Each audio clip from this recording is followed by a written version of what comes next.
दिल्ली में चुनावी नतीजों से पहले सियासी गलियारा तप रहा है। एक आरोप ने दिल्ली का सियासी तापमान चढ़ा दिया।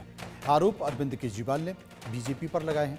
केजरीवाल का आरोप है कि आम आदमी पार्टी के कैंडिडेट को खरीदने की कोशिश हो रही है और उनके सिपाहियों को, उनके विधायकों को 15-15 करोड़ रुपए का ऑफर दिया जा रहा है। 16 कैंडिडेट को इस बाबत फोन भी आ चुके हैं। केजरीवाल ने यह आरोप लगाया तो बीजेपी नेता ने एलजी से जांच की मांग कर डाली। बीजेपी की मांग पर फौरन एक्शन हुआ। एलजी ने एसीबी को जांच के आदेश दे दिए, जिसके बाद एसीबी की एक टीम फौरन अरविंद केजरीवाल के बयान दर्ज करने पहुंच गई, लेकिन एंटी करप्शन ब्यूरो की टीम को अरविंद केजरीवाल के घर के अंदर नहीं जाने दी गई। करीब 1 घंटे तक एसीबी की टीम केजरीवाल के घर के बाहर रही, लेकिन गेट नहीं खोला गया, जिसके बाद एसीबी की टीम को वापस लौटना पड़ा। अब बीजेपी ने 2 टूक कहा है कि केजरीवाल जो आरोप लगा रहे हैं उसके सबूत दिखाएं, नहीं तो कानूनी कार्रवाई के लिए तैयार रहें। ऐसे में सवाल है कि आखिर जांच में सहयोग क्यों नहीं कर रहे हैं केजरीवाल? जो आरोप उन्होंने लगाए हैं, क्या वो उसके सबूत दिखा पाएंगे?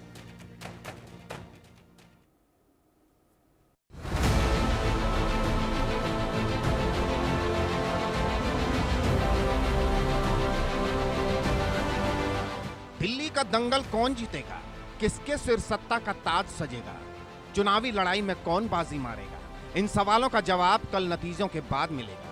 लेकिन चुनावी नतीजों से पहले अधिकतर एग्जिट पोल में बीजेपी के 27 साल बाद सियासी वनवास खत्म होने के अनुमान लगाए जाने लगे, जिस पर आम आदमी पार्टी के मुखिया अरविंद केजरीवाल ने सोशल मीडिया एक्स पर एक पोस्ट कर दिल्ली के सियासी गलियारे का पारा चढ़ा दिया। केजरीवाल ने लिखा,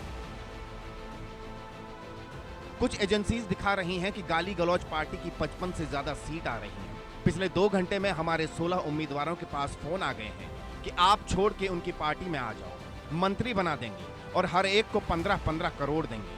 अगर इनकी पार्टी की 55 से ज्यादा सीटें आ रही हैं तो हमारे उम्मीदवारों को फोन करने की क्या जरूरत है? जाहिर तौर पर ये फर्जी सर्वे करवाए ही इसीलिए गए हैं ताकि ये माहौल बनाकर कुछ उम्मीदवारों को तोड़ा जा सके। केजरीवाल के 15-15 करोड़ के ऑफर वाले आरोपों पर दिल्ली में नया दंगल छिड़ गया और लड़ाई तब और बढ़ चली जब बीजेपी ने एलजी से आरोपों की जांच की मांग की और बीजेपी की मांग पर उपराज्यपाल वीके सक्सेना ने एसीबी को जांच के आदेश दिए। आपने जिस तरह के घटिया आरोप लगाए हैं उसका आपको जवाब देना पड़ेगा। इसलिए भारतीय जनता पार्टी तुरंत दिल्ली प्रदेश अभी एंटी करप्शन ब्यूरो जा रहा है, इन सबके खिलाफ शिकायत दर्ज कर रहा है। इनको साक्ष्य बताने पड़ेंगे, नाम बताना पड़ेगा, किसका फोन आया है, किसको आया है, वो आपको साक्ष्य देने पड़ेंगे, नहीं तो कानूनी कार्रवाई के लिए तैयार रहे। बीजेपी की शिकायत और एलजी के आदेश पर एसीबी फौरन एक्शन में आई। जांच पड़ताल शुरू हो गई।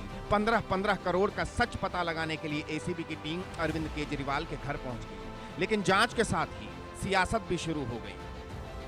15-15 करोड़ की रिश्वत देने का काम किया जा रहा है, विधायकों मंत्रियों को तोड़ने का काम किया जा रहा है। उसकी शिकायत मैं एसीबी भवन में एसीबी के दफ्तर में करने के लिए आया हूँ। वो बिकने लायक रहेंगे भी कि नहीं रहेंगे तो कल के बाद पता चलेगा, लेकिन पहले से ऐसी बातें करके पता नहीं कौन सी सनसनी फैलाना चाहते हैं, पता नहीं कौन सी साजिश को आज के अपने स्टेटमेंट के आधार पे वो आगे बढ़ाना चाहते हैं। मुझे लगता है अब आगे अपने राजनीतिक जीवन में ट्वीट पे ही मिलेंगे अरविंद केजरीवाल। सियासत के साथ ही केजरीवाल के आरोपों पर जांच शुरू हो गई है। एसीबी की टीम कैंडिडेट्स के खरीद फरोख्त के आरोपों की पड़ताल कर रही है, लेकिन सवाल है कि 15 करोड़ के ऑफर की सच्चाई क्या है और क्या अरविंद केजरीवाल इसके सबूत एसीबी को देंगे? Bureau report, India news.